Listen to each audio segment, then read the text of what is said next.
Hello friends, welcome back to my channel. So today we are going to look at the Vlookup function in Excel.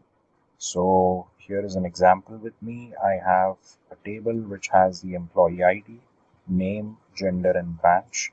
So the requirement is that find the branch name of the employee ID 115. So we need to find out where is this employee working, in which branch is this employee working. Right, so we will be using the Vlookup function to find out the branch name of the employee whose employee ID is 115. So to begin with any function in Excel, you will start with an equal to sign, and then this time I will say Vlookup. So here, as you can see, Vlookup function is appearing here. What it does, it looks for a value in the leftmost column of a table and then returns a value in the same row from a column you specify. By default, the table must be sorted in an ascending order, right? So let's look at the function. I will press the tab key to select the function here.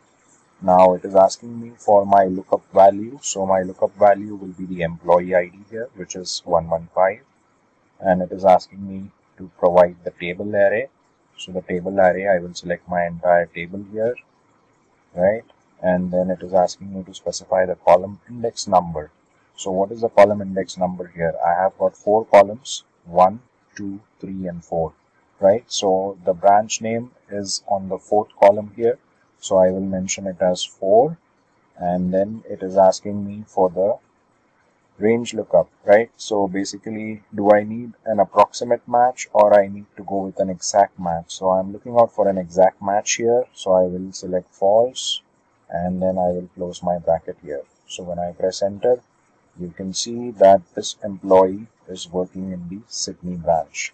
So here's the result. He's working in the Sydney branch. So I hope that this video has been informative for you. Please do subscribe to my channel and share this video with your friends. See you in the next one. Thank you.